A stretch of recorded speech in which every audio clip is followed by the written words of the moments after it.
Our lives are laid out on a road of bumps, turns, struggles, and more. How do we respond? How do we endure adversity for learning and growth? I'm Aubrey Johnson, and we'll explore these questions and more on the Road to Rediscovery.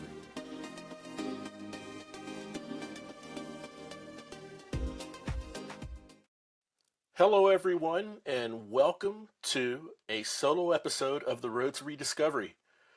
I'm your host, Aubrey Johnson, and I am so glad to be here on the Wisdom app this evening on December 12th at 11:15 p.m. Central Standard Time here from North Dallas. Hope everyone is having a good start of the week.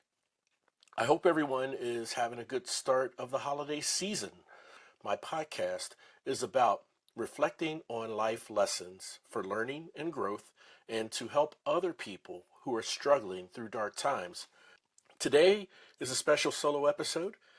Most of my episodes, as you will learn, consist of interviews. I would say about 90% of my 180 plus episodes are interviews. If you want to subscribe to my podcast, The Road to Rediscovery, you can find it on Apple, you can find it on Google, you can find it on Spotify, you can find it on Spreaker, you can find it on iHeartRadio, on Pandora, on Audible, anywhere you listen to your shows.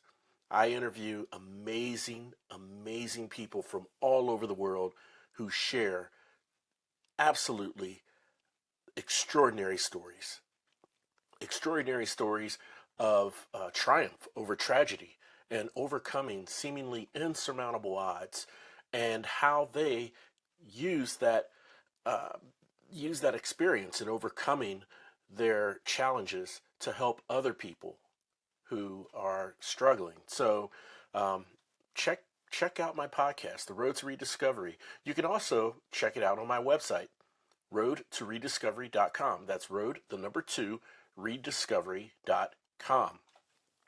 Also, if you have a comment or question, you can feel free to email me at roadtorediscoverypodcast@gmail.com. That's road, T-O, rediscoverypodcast@gmail.com.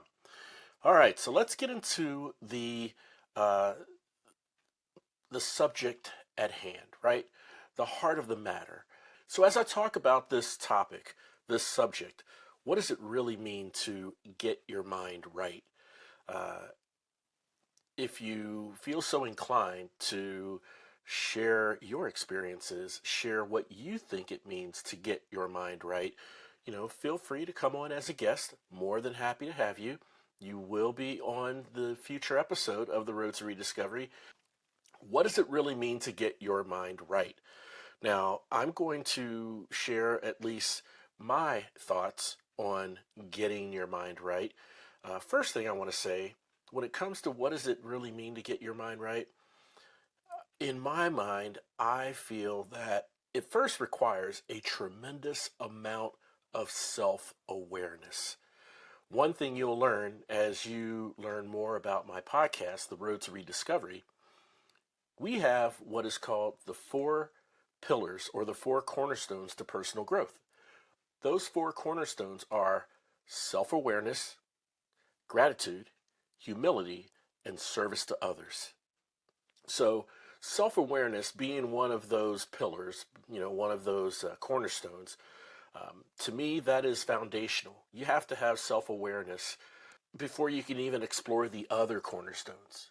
You can't explore how to be how to have more gratitude unless you are self-aware. You can't explore how to be more humble unless you are self-aware. So self-awareness is, in my mind at least, foundational in achieving personal growth. You have self-awareness, you can build on the other virtues such as gratitude and humility and service to others. So, for me to get my mind right, I first must be aware that, hey, I need to get my mind right. And a lot of people throw around that phrase, getting your mind right, and at face value, someone who hears that may may think, oh, okay, I know what they're talking about. And then others may scratch their head and say, well, what exactly do you mean get your mind right? Well, I guess it depends on whatever the circumstance is, right? Whatever the situation is. So let's say we have a person who has a gambling addiction, okay, and every day they leave work, say 3 hours early, to go to the casino or to go to the racetrack and play the ponies, or they they go play poker or play the slot machines, and they lose tremendous amounts of money, but that doesn't dissuade them from repeating the same crazy pattern the next day. So after some time, and maybe it takes hitting rock bottom, that's another topic for another episode as far as what is rock bottom. But something has to trigger in that person's mind for them to stop, take that hard look in the mirror, hold themselves accountable, and say, man, I got to get my mind right. So, in that scenario, what do you think getting your mind right means for that person? What does it mean getting your mind right? And if I can just take a step back and expand on this, okay? Generally speaking, what does it mean to get your mind right? I'm going to take a stab at this. And again, I am more than happy to bring on any guests who have any thoughts or input or feedback on what they think it means to get your mind right. Okay, so here's my attempt. I'm first going to try to attempt to explain, in my view, what does it mean to get your mind right using the scenario that I just shared with you, the gambling addict. Okay, this person, as far as what it means to get their mind right, in my view, getting your mind right for that person with the gambling addiction means, number one, realize, self-awareness again, realize you have a problem. That is the first initial step to getting your mind right in this scenario, right? Number two is just realize that you have placed many things out of priority. Things have been placed out of priority. We've been selfish, um, just given into our own, what I call instant gratification, and dealing with the consequences later, and just overindulgence of something that is really damaging, not just damaging to the individual, but damaging to their family and everyone else around them. It can be, at least. And so understanding that it can be damaging is part of getting your mind right. And then another part of getting your mind right is prioritizing, right? This person with the gambling addiction must prioritize and realize, hey, you know what? It's far more important to stay at work for the remainder of my day than to leave early and go to the casino. It's far more important to take this money that I've made from my job and pay my mortgage instead of going to the casino. It's more important for me to take this money and buy groceries so our family can eat for the next week or so instead of taking this money and going to the casino.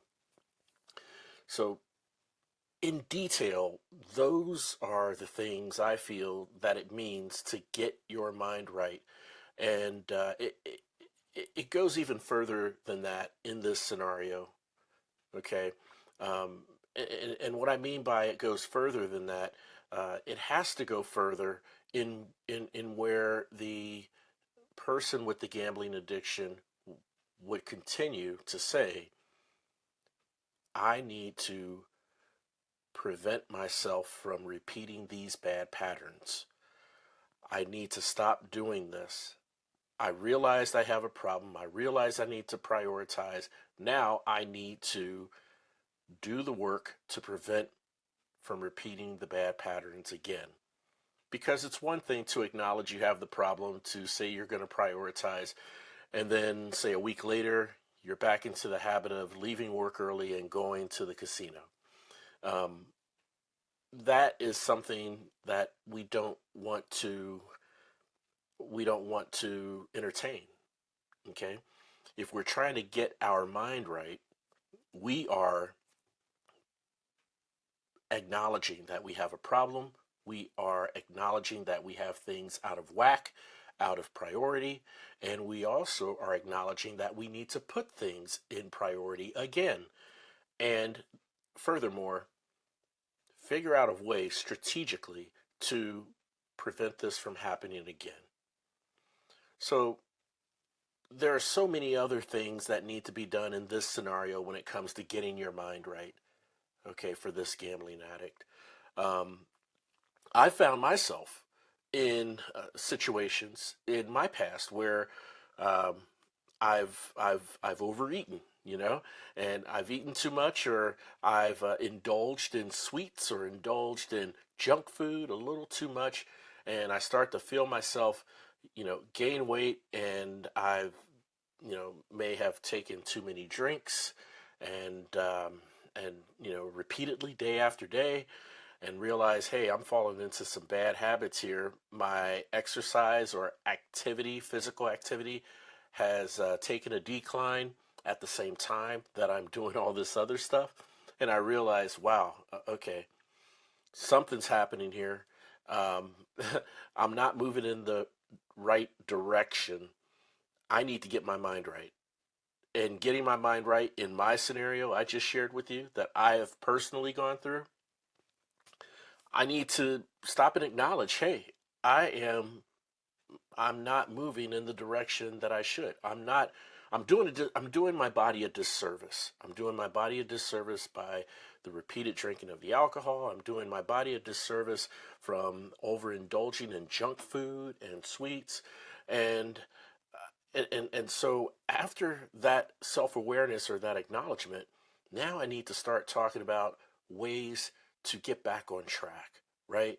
To go to the gym, go back to the gym 3, 4 times a week. Stop eating after 8 p.m., and during the day, instead of eating sweets, eat fruit. So, again, examples of things I need to consider and explore, which all encompasses getting my mind right. It's getting my mind right in that capacity, in the capacity of losing weight, getting in shape, and reducing my alcohol intake. So um, that's a personal experience I've had where I had to stop and say, hey, I need to get my mind right. Now, let's take the lens, okay, and let's draw back the lens to a more blanketed, general sense, if you will, of what does it mean to get your mind right. Um, and this is not using any kind of scenario, okay, but just getting your mind right. Getting your mind right. What does it mean? You know, we could say it, like I said, we could say it at face value, and some people may understand what you're saying. They may say, oh, okay, I understand. You need to get your mind right because you you don't feel you don't feel like things are moving in the direction that they should be with your life. And that may be enough for someone to understand. Um, but again, if we break down what it means to get your mind right without even having a scenario, at a high level, what does that mean, right? What does that mean to get your mind right? Uh, I'm going to attempt my explaining my view on this. At a in a general sense, getting your mind right with no specific scenario, but it would apply to any scenario, in my view, would include, like I said before, self awareness, um, acknowledgement, um, taking that hard look in the mirror, accountability, holding yourself accountable for the deeds or misdeeds that led you in the wrong direction. We don't really say to ourselves that we need to get our mind right if we think we're moving in the right direction. Let me repeat that. We don't really tell ourselves we need to get our mind right if we think we're moving in the right direction, right? That's why I say it's so important that we have the self awareness to tell ourselves that we need to get our mind right. And we need to also have the self awareness and the humility to admit that we are not moving in the direction that we should be or that we want to be. So that's what I feel when I hear getting your mind right. It's these things that we must do at a high level, in a general sense: acknowledgement, self awareness, prioritize, accountability, taking that hard look in the mirror at ourselves.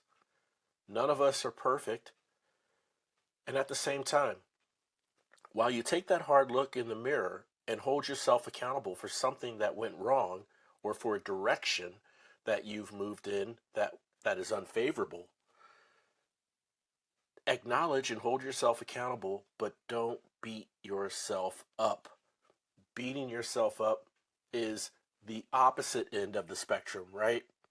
Where it's not helpful to ignore your accountability, and it's not helpful to realize you're accountable and um, um, continue to just beat yourself up. You know, um, it's unproductive. It's not helpful, and it doesn't move you in the direction towards growth. So um, there you have it. That is my view on um, that's my view on what it means to get your mind right. What does it really mean to get your mind right? When I hear people say um, they need to get their mind right, uh, I have to be honest with you. When I hear people say that, I feel I feel like there's hope for them. I feel like they have tapped into some degree of self awareness in order to make that statement, right? They have tapped into some degree of self awareness to make that statement about themselves and the need to get their mind right. Um, when I realized that with myself, I'm inspired. I'm inspired. I mean, some people hit, rock bottom and they're sitting down. They could be in a jail cell. They could be um, in an alley or in their car because they were kicked out and they have nowhere to lay their head down at night. And they can just sit there with their head in their hands and say, I got to get my mind right. And then just wallow in despair after saying that. A lot of people do. I have in the past. But whenever I hear that phrase, or I hear myself say that about myself, I start to feel inspired. I start to feel motivated. I stop and I think, man, Aubrey, you have overindulged in so many types of sweets and junk food. You haven't lifted a finger in your exercise routine and it's been a month and a half, you know you feel sluggish, you know you feel sluggish, and um, you got to get your mind right. So if I hear myself say that, I start to feel inspired. Why?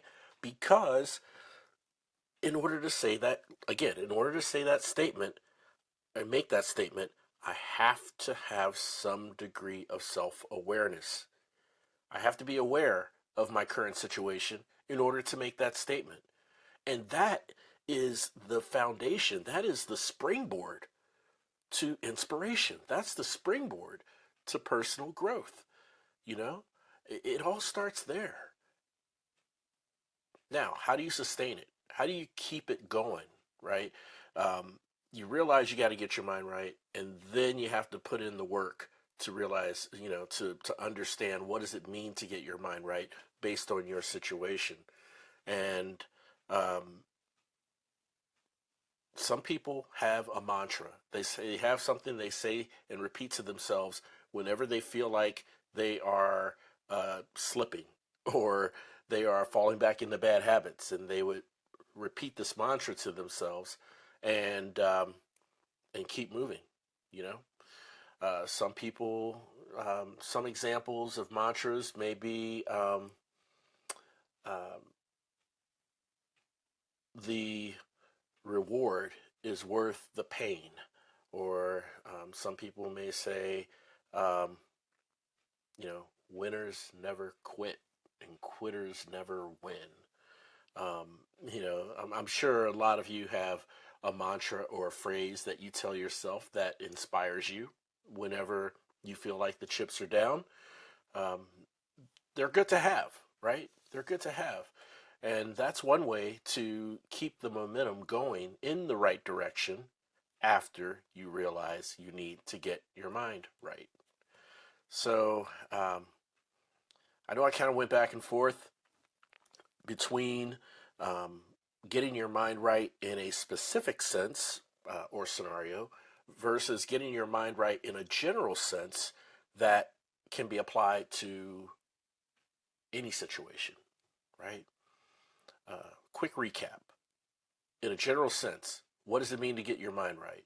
Self awareness, acknowledgement, prioritization, and holding yourself accountable. Accountability. Those are four main elements that is involved in getting your mind right that can be applied to anyone's situation, no matter what the scenario. Well, that's all I really had today. What we're going to do now is transition to the Three for the Road segment. We've had the first part where we talked about what it means to get your mind right, and now we are about to dive into Three for the Road.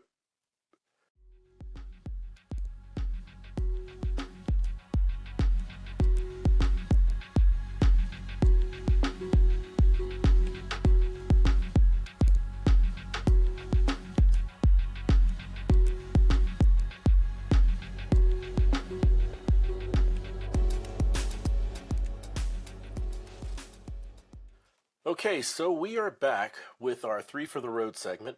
And again, I have tons of random questions, right? It always helps to be curious in life, right? Be curious about different things. Ask why. Why is this like this? Why does this work this way? Okay, why hasn't anyone thought of a better way to do this or to do that? I'm wondering, why is everyone rushing to the dealerships to buy all these e-vehicles? you know, uh, that's another story, another conversation, another episode. But anyhow, just an example of some of the random questions, right? And it pays to be curious. So, um, going to share with you three random questions. I'm going to answer them as they apply to me, and I invite you to either come on as a guest and answer one of these questions, how it applies to you, or you can shoot me an email at roadtorediscoverypodcast@gmail.com. That's roadtorediscoverypodcast@gmail.com. All right, so here we go. Question one for Three for the Road. Name two pet peeves. That's easy. That is easy. My two pet peeves, they're actually phrases that people say, okay? The first one is the phrase, at the end of the day. Oh man, that gets under my skin. I don't know why I let it do, but it just does. Um, at the end of the day. And, when people use that phrase in conversation, they are pretty much trying to explain, you know, summing everything up. Okay. Summing everything up, uh, and what the bottom line is, I guess, in whatever the topic of the conversation is. So they say at the end of the day, blah, blah, blah. Well, it's really, to sum things up, you know, um, yeah, but I'm not a fan of at the end of the day because why? At the end of the day, it's night, period. That's it. At the end of the day, it's night in its most literal sense. So, yeah, that's one phrase that is a pet peeve of mine. And the second phrase that is a pet peeve of mine is when people say something is a thing. Now, I could be wrong, but at least from those that are in my circle that I've interacted with and still interact with, whenever they use that phrase, a thing, these are people I've heard it come from the West Coast. Okay? Maybe that's not the case and maybe it's used all over, but it's been a common pattern for me to hear uh, people say it's a thing from those coming from the West Coast. I hear it from them more than anyone. Um, but and I'm not from the West Coast, obviously. I'm from the Midwest and now live in North Dallas. But when you say a thing, okay, like uh, people put sweaters on their dogs in the wintertime. They have matching pajamas on the puppy or on the dog, and the pajamas match the family's pajamas for Christmas. Yeah, it's a thing. A thing. I mean, what do you mean? What's a thing? How about it's a trend that people are following instead of a thing? Things like such a placeholder, for when you can't find the right word. and and I know I shouldn't let it get to me like this, but everything's a thing, right? I'm holding my water bottle that I'm about to take a drink. And guess what? It's a thing. The water bottle's a thing. Excuse me. Um, my iPad that I'm speaking to, that's a thing. My iPhone that I'm looking at, it's a thing. So instead of saying a thing, how about a trend? All right. So that's usually the context that people say it's a thing. You know, they're meaning it's a trend or it's something that people are following or starting to do. Um, you know. All right. Question number two. Um, what motivates you to work hard? Well, you know, um, what motivates me to work hard is the challenge. It has to be challenging. Okay. I am motivated to work hard when I am faced with a challenge where the challenge in which I'm working towards or the task in which I'm trying to achieve is a stretch task. It's a stretch goal. It's something that I don't quite feel comfortable doing because I'm not very familiar, but I'm motivated to become familiar. I'm motivated to learn how to be uncomfortable, to learn how to lean into that discomfort to achieve the goal of that challenge.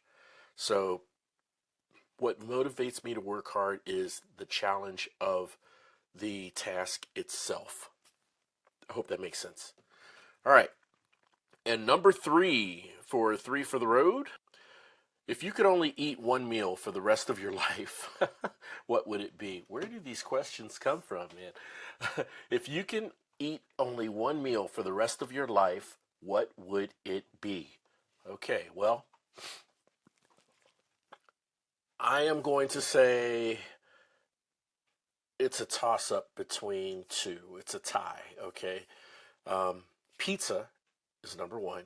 Absolutely love pizza. I can eat pizza any time of day. So, if I had to eat pizza for the rest of my life, that would be the choice. And number two is, if it's not pizza, I would have to say gumbo.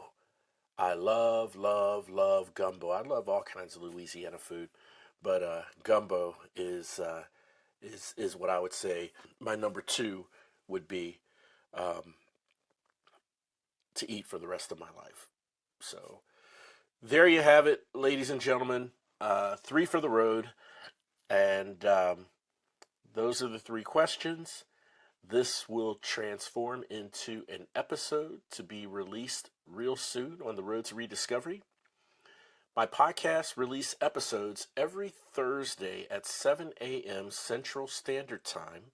If you want to be a guest on the show, just visit my website, roadtorediscovery.com. That's road, the number 2, rediscovery.com. And there's a link there that says, be a guest. Click on there, follow some quick prompts, and then I'll be in contact with you for us to set up a chat.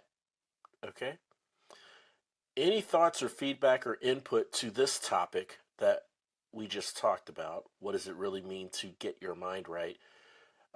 Or any of the three for the road questions that I just read.